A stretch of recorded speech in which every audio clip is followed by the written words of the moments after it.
Pemirsa, pandemi COVID-19 yang melanda dunia menimbulkan sejumlah permasalahan. Satu yang mungkin luput dari perhatian adalah limbah medis yang dihasilkan dari penanganan virus ini.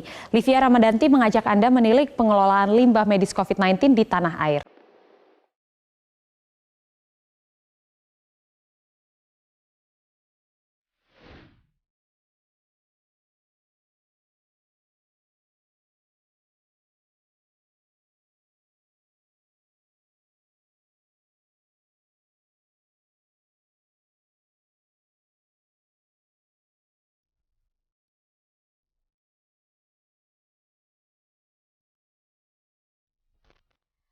APD atau alat pelindung diri menjadi kebutuhan vital di tengah pandemi COVID-19 dunia.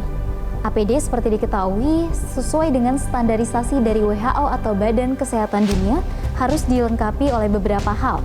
Mulai dari cover jumpsuit, sarung tangan, masker, penutup mata, penutup kepala, dan sepatu. Penggunaan APD ini hanya bisa sekali pakai. Untuk itu, jumlah limbah yang dihasilkan dari pasien COVID-19 tentunya cukup banyak. Di Tiongkok sendiri, data menunjukkan satu orang pasien menghasilkan 14,3 kg limbah per hari. Tentunya, di Indonesia juga memiliki angka yang mungkin saja serupa.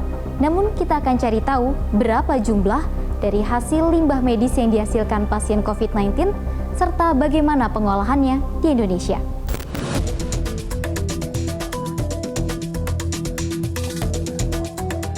Kami mencoba menghubungi Dirjen Pengolahan Limbah Sampah dan Bahan Beracun Berbahaya Kementerian Lingkungan Hidup dan Kehutanan untuk mendapatkan informasi terkait limbah medis COVID-19. Baik, kalau jumlah limbah medis memang ini sekarang sedang kami dalam proses untuk kemudian mengecek dari seluruh Indonesia.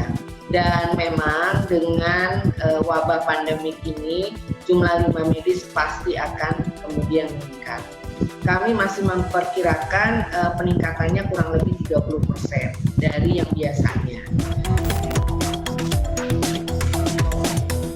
Mengutip kalimat Dirjen PSLB 3 Kementerian LHK, perkiraan sementara jumlah limbah medis di tanah air meningkat 30% atau mencapai 382 ton per harinya, jumlah yang tidak main-main.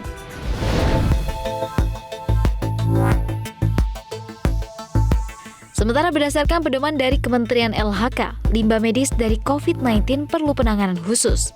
Pertama, limbah medis infeksius yang dihasilkan harus disimpan dalam kemasan tertutup paling lama 2 hari sejak dihasilkan. Limbah medis infeksius itu kemudian dimusnahkan.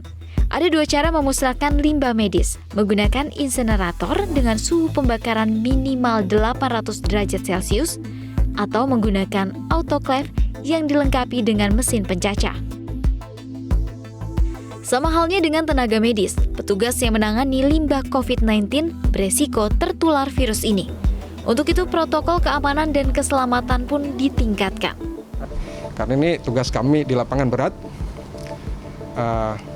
seperti yang teman-teman kita yang di garda depan, kami pun yang di belakang yang misalnya ngambilnya dari TPS yang di belakang, kami juga memiliki tanggung jawab, di samping ada risiko juga. Jadi, tapi saya kira bahwa dengan semuanya kita ikuti peraturan yang diberikan oleh pemerintah, kita berharap kita bisa tangani.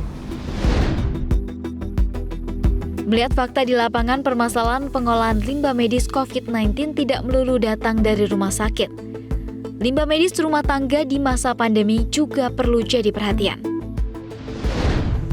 Diharapkan masyarakat tidak lagi menggunakan masker sekali pakai dan beralih ke masker kain agar limbah medis rumah tangga dapat berkurang.